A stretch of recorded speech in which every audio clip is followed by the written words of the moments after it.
Hi, fourth graders. It is Monday, April 27th, 2020.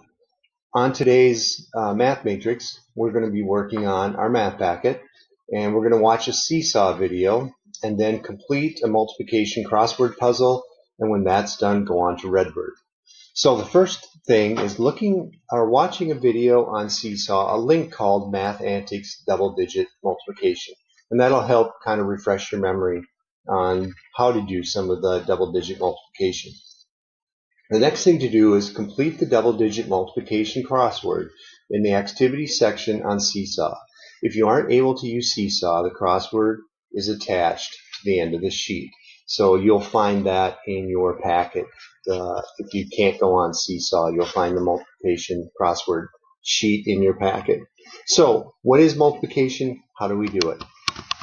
It's been a while since we've done double digit multiplication, but remember, double digit, all that means is there are 2 digits in each number. So the top number here is a 3 in the tens place, a 2 in the ones place, and 30 and 2 makes 32. We're going to multiply that by a second digit that has 1 10 and 6 ones. So 1 10 is 10 and 6 ones is 16. So there's a process, or there's an order when you go to multiply, depending on the strategy you use to solve it. So let's look at a couple strategies that we've done. One of the strategies we worked on was the area model. And the area model just takes each number, breaks it down into its parts, and then you multiply the parts together, and the products that you'll get from those will be here in the middle, and then we'll add those to find our overall product. So 32 can be broken down into 30 and 2, and the number 16 can be broken down into 10 and 6. So now that I have those on the outside of the box, I just multiply each number by the other. So I go across each box. So 10 times 30 is 300. 6 times 30 is 180. Then I kind of start over. 10 times 2 is 20, and 6 times 2 is 12. So I've multiplied all the numbers. I'm going to take those partial products right here, add them together, and the final product is 512. This one is just basically breaking the numbers down into their parts and showing them with 100 blocks, 10 sticks, and ones, and counting those up. Over on this one, we can see that they've taken the number apart again, but this time we're going to do that vertically. And so I take each number one at a time. So 6 times 2 is 12. Then I go across. 6 times 3, or 30, is 180.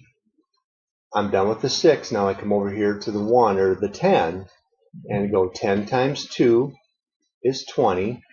And then 10 times 30 is 300. And I add those together, and I get the same answer. And notice all these partial products in here are the same numbers that we had over here. Okay, so you're doing basically the same thing, just with a different template or a different strategy.